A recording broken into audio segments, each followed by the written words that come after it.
तो इंदौर के बाद भोपाल में भिखारियों पर जिला प्रशासन सख्त हो गया है। प्रशासन की ओर से निर्देश दिए गए हैं कि अगर आप कोई भीख लेते और देते हुए दिखाई दिया तो उस पर एफआईआर दर्ज कराई जाएगी। इसकी निगरानी के लिए जिला प्रशासन शहर के अलग अलग चौराहों पर लगे सीसीटीवी कैमरों की मदद लेगा। चौराहों पर कोई भीख मांगता हुआ नजर आएगा तो उस पर सीधे कार्रवाई की जाएगी। भोपाल के अधिकतर ट्रैफिक सिग्नल पर भीख मांगने वाले भिक्षुओं का जमावड़ा देखने को मिलता है। सिग्नल लगते ही भिखारी छोटे छोटे बच्चों को लेकर कार के पास पहुंच जाते हैं, कांच साफ करके पैसे मांगते हैं, बच्चों की बीमारी का हवाला देकर भीख मांगते हैं। लेकिन अब आपको ये सब देखने को नहीं मिलेगा और भिक्षुओं से निजात मिल जाएगी। हमारे संवाददाता ने कुछ ऐसे लोगों से बात की है जो भीख मांगकर अपना गुजारा करते हैं। आइए आपको सुनाते हैं इस फैसले पर उनका क्या कुछ कहना है। राजधानी भोपाल में ग्लोबल समिट के पहले जिला प्रशासन ने बड़ा फैसला लिया है।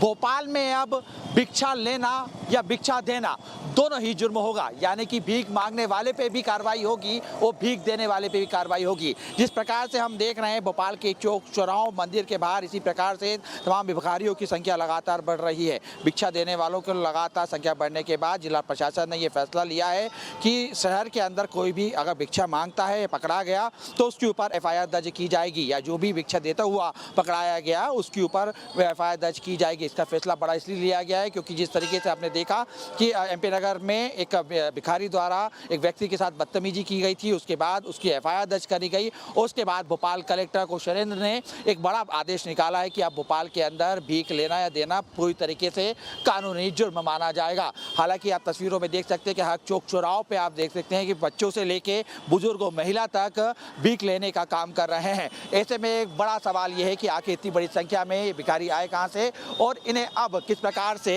इनसे निजात मिली जाएगी या इनका पुनर्वास किस तरीके से किया जाएगा। आप तस्वीरों में देख सकते हैं, ये मंदिर के बाहर की तस्वीर है कि यहाँ पर बड़ी संख्या पे भिखारी यहाँ पे मौजूद हैं। अब जिला प्रशासन की तरफ से इनको हटाने का काम किया जाएगा या भिक्षा लेते हुए पाए गए तो कानूनी कार्रवाई की जाएगी।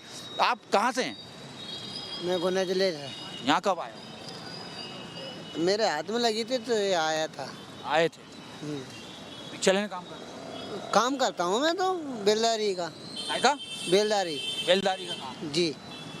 तो हाथ में लग गई थी तो इसलिए अभी बैठा हूँ, काम नहीं बन रहा। मैं तो यहाँ देखता हूँ कि आप यहीं बैठे रहते हो। लंबे समय से देखता हूँ यहीं बैठे। नहीं तो हाथ में लगी हुई है ना। लगी हुई? हाँ हाथ में लगी थी तो आप लोग ये कि छोटे छोटे बच्चे को लेके यहाँ पे बैठे हो भाई? नहीं साहब, काम नहीं लगा इसलिए हम आ गए। हम कभी नहीं आते, हम तो बैठ गए। बच्चों की भीख लेना पाप है, आपको पता है अब, क्योंकि कानून जुर्म हो चुका है। हाँ, नहीं हम नहीं मांगते। तुम देखा कभी? हम नहीं आते। हम थोड़ी भीख मांगते। छोटा बच्चा, आप अभी बोल रहे थे समोसा खिला दो, 10 रुपए दे दो। क्या पढ़ाई नहीं करना आपको? पढ़ाई पे तो जाता हूँ। हाँ, फिर यहाँ पे किसके साथ आए हो? इन्हीं के साथ आए। इन्हीं के साथ मम्मी पापा। जिला प्रशासन सरकार तो ये कह रही है कि अगर आप भीख मांगी ना तो आपको बंद कर दिया जाएगा, है ना? आप कब से मांग रहे हो? कब से यहाँ बैठे हो? हम नहीं मांगते, हम तो मत है ना। ये रोजाना अमूमन इसी प्रकार से आप तस्वीरों में आप देखिए यहाँ पे बैठे रहते हैं। इस प्रकार से तस्वीरों में अम्मा भी यहाँ पे बैठी हुई है। अम्मा कहाँ रहती हो? कहाँ रहती हो? हम तो मारे सिंधी कॉलोनी। सिंधी कॉलोनी। घर में कोई कमाने वाला नहीं है क्या? अगर मोड़ा को तो वो मेहनत मजूरी नहीं लगे पोता की। यहाँ पे क्यों आप बैठ रहे हो? यहाँ क्यों पैसा मांगते हो लोग? पोता मैं रहूँ, पोता दे रहा मैं। ये देखिए इस प्रकार से चिल्लरे, आप तस्वीरों में आप देखिए इस प्रकार से चिल्लरे हाथ में रहती हैं। और अम्मा दिखाओ कितना कमा लिया।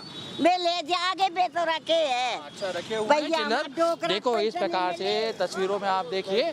और दूसरी तस्वीर मैं आपको दूसरी तरफ भी दिखाता हूँ। देखिए ये मंदिर के और भी यहाँ पे तस्वीरें हैं। सामने आप देख सकते हैं कि किस तरीके से यहाँ पे भिक्षा लेने के लिए बड़ी संख्या में लोग यहाँ पे बैठे रहते हैं। और अब क्योंकि भोपाल के अंदर पूरी तरीके से ये पाबंद कर दिया गया है, मना कर दिया गया है, इसके ऊपर कानूनी कार्रवाई भी होती हुई दिखाई देगी। अम्मा कहाँ रहती हो? मटका बेचे मटा में। क्या मटका बेच रही हो? आप क्या करती हो अम्मा? मेरा लड़का ऊपर काम करता है। तो यहाँ पे क्यों भिक्षा लेने बैठे हो? अरे हम तो बैठे हैं, हमारी तकलीफ के इलाज है। एफआईआर दर्ज होगी, प्रकरण दर्ज हो जाएगा अगर इस प्रकार से बैठे। अरे हम नहीं बैठेंगे। कैसे फिर घर कैसे चलेगा?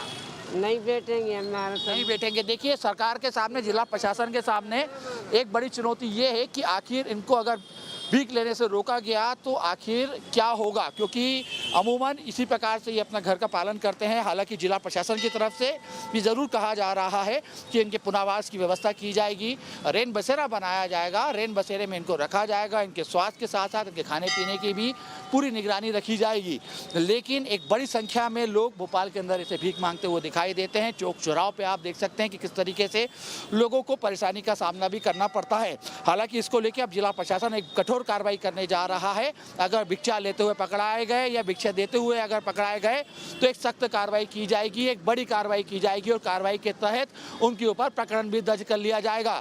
बहरहाल जिला प्रशासन अब इनका पुनर्वास करने की तैयारी कर रहा है और ऐसे में कोलार में भवन तैयार किया जाएगा और भवन में इन तमाम जो भोपाल में जो बच्चे हैं या बुजुर्ग हैं, जो महिला है, जो भिक्षा लेने का काम करते हैं, उन्हें वहाँ पे रख के उनका पालन पोषण किया जाएगा। लेकिन एक बड़ी चुनौती है क्योंकि भोपाल के अंदर ही हजारों की तादाद में ऐसे भिखारी आपको हर चौक चौराहे और सिग्नल पे दिखाई देंगे। ऐसे में केवल मात्र एक भवन में रखने से संख्या में यदि बढ़ी है तो ऐसे में भवन कम पड़ेगा। बहरहाल एक बड़ी चुनौती अब जिला प्रशासन के सामने खड़ी हो चुकी है फैसले के बाद कि आखिर ये तमाम जो लोग हैं, भिखारी है, उनका पुनर्वास कैसे किया जाएगा और इनको साधारण जिंदगी से कैसे जोड़ा जाएगा।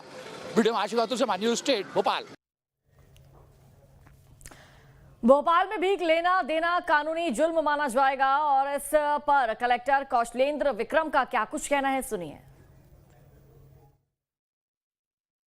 अभी हम लोगों ने भिक्षावृत्ति के मामले में जो आदेश जारी किया उसमें 3 प्रकार के पॉइंट हैं। सबसे पहला पॉइंट है कि हमने आश्रय स्थल जो कोलार का है उसको भिक्षु गृह के रूप में नोटिफाई किया है।